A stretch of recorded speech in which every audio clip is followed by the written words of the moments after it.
Hello everyone, my name is Lucy Moon and welcome to this little online seminar / talk / passion show as part of Autism Acceptance Week. So how the process will work is, in this video I'll be taking you through, let's just call this a online TED talk about my life, my diagnosis, how it's made me the person I am today, and also what you can do to help those like myself on the autistic spectrum to live a more happy, healthy and autistic friendly life.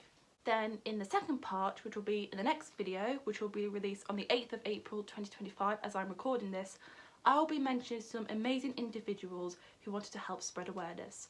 But for now, here is my life and how I got to where I am today. So I attended the Newark Academy where I achieved 9 GCSEs, and I also attended Grantham College, the first 2 years of college doing a level 3 in performing arts and the second half doing an HNC and a HND in performing arts. Since leaving college, I've been and still am developing my craft in the performing arts industry, taking part in many productions both on stage and screen, one of which is the Actors Workshop Nottingham's open house event back in December 2024, organised by the brilliant Tim Brinsmith. And speaking of the Actors Workshop Nottingham, I currently attend weekly classes there to help develop my craft whilst also gaining many opportunities through this community, one of which is my short film debut of Echoes of the Fallen, which is now on YouTube to watch, and I will leave a link in the description below so you can watch the full film after this video. I've also completed my first short film in 2024, which was also my directorial debut and is now currently in the film festival circuit. So I was diagnosed with Asperger's syndrome at the age of 3. Now I was very lucky to get diagnosed then, as for a lot of people, particularly for women, it does take longer to get diagnosed due to masking our traits better. For me, my traits included tantrums, with one example taking place in McDonald's when I was very, very young, and unless if that person knew me or knew of anyone who was autistic, it's often mistaken as being over dramatic, or they think that the parents are doing a bad job handling their child, which in fact is not the case at all. I also used to line up all of my toys, which linked to having that extra attention to detail, also known as a hyperfixation.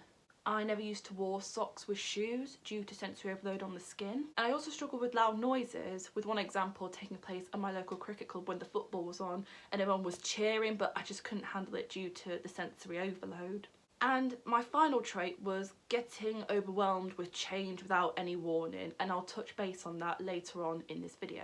Now, even though I was diagnosed at an early age, I didn't know about what the word means until 2015, when I received a notification where I got given an award for doing well at school and not let Asperger's syndrome get in my way. And I managed to get the day off school to go to the awards ceremony. Yes!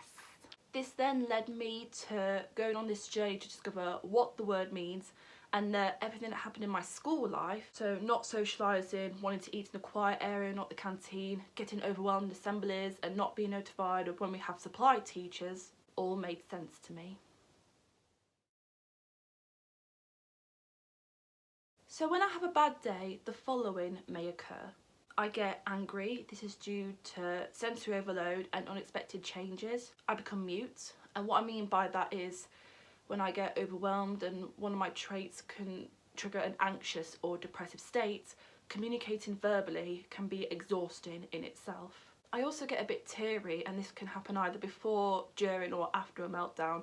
Again, this can be caused by sensory overload or any change without warning, and also just trying to fit in with everyone, or in our case, mask our autism.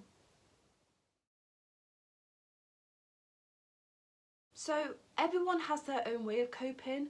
For me, here are some of the things in which I cope with dealing with overwhelm. I take myself to a quiet room to help me calm down, so if it's a busy shift in my day job, I just need a moment to reset, regulate and come back when I feel right. But at one point I got that overwhelmed, I did end up having to have a time out for 2 hours, which to a lot of people, and that included some of the staff, it was portrayed as being lazy or skiving, which sadly is still often the case to this day, and that is something that needs to change.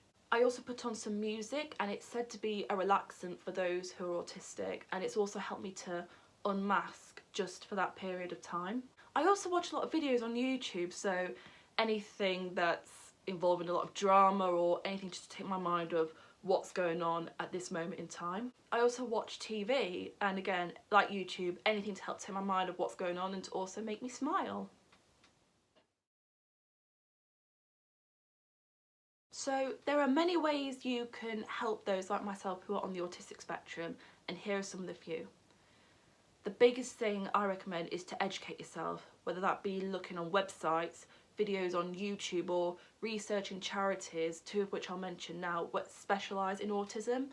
So the two I want to give a shout out to is the National Autistic Society, where there will be a lot of information on what autism is, how it affects everyone differently, and what you could do to help, and also get involved in fundraising events like Autism Acceptance Week. And the second charity I'll mention is Dogs for Autism, a charity providing autism assistance dogs, and is also the only charity in the UK to provide dogs for autistic people at any age at no charge. I also recommend watching TV shows that have the topic of autism, whether that be fictional or non-fictional, three of which I'll mention now, and they're all on BBC iPlayer for you to catch up on after this video. The three that I'll give a shout out to is Inside Our Autistic Minds, hosted by Chris Packham, Christine McGuinness Unmasking My Autism, and the groundbreaking CBBC show A Kind of Spark, which, yes, I'm aware it's a kids show, but the fact that it's highlighting autism to people at an early age, I think is beneficial, as it's giving those young people that early bit of knowledge to show that autism isn't a bad thing, and it's also giving an insight as to how to help those they love who are autistic. Another thing I expect you to do is just listen. Now, don't get me wrong, I'm not expecting everyone to have the answers to everything, but at least try and gain some knowledge into the way I work best.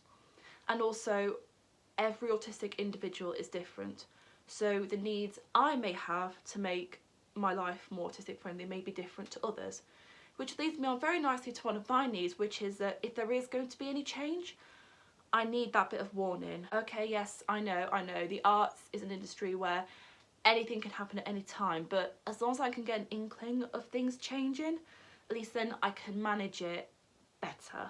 Now, going back to Inside Autistic Minds, one other individual who's also strict on routine is a man called Anton, who, along with three other autistic individuals, made a film to show how his autism affects his daily life.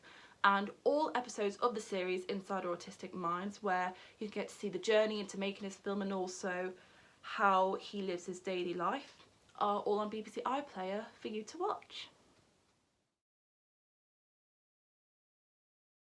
So there are many people who I look up to, both on and off the spectrum, and also inspire me to keep going in the performing arts industry, but I'll mention two in particular. The first person who inspires me is the hilarious Miranda Hart, and let's just say that I look up to her because there's a lot of scenarios in which I can relate to, and the fact that she can make something funny out of an awkward situation is just brilliant. And all episodes of a sitcom Miranda are on BBC iPlayer for you to watch after this video, so you can see why I look up to her. My other inspiration is an American singer called Cody Lee, who in 2019 entered America's Got Talent, got the golden buzzer, and then went on to win the show that year. Now, he is also an example of how no matter what life throws at you, you can still achieve what you want to achieve. And I'll leave a link in the description below to his original audition so you can see why I also look up to him. So to recap, we have looked at my education and my achievements. We looked at my diagnosis and the traits I presented, what happens on a bad day, how I cope on a bad day, what you could do to help those like myself on the spectrum, and the people who I look up to and inspire me to keep going in the world of the arts. So that is it for part one of my online talk / seminar / passion show. Thank you all so much for watching. I hope you enjoyed this video and found it very informative. And if I've helped at least one person to show that their autism is their superpower, then I'll have done my job. So if you want to see what I get up to next, I will leave my social media handles in the description below.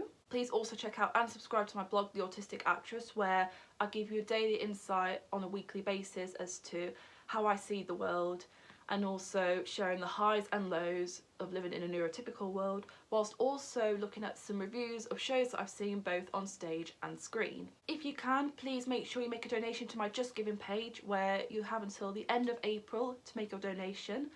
And yeah, all I can say is thank you so much for watching, and see you in part 2 of my online talk / seminar / passion show.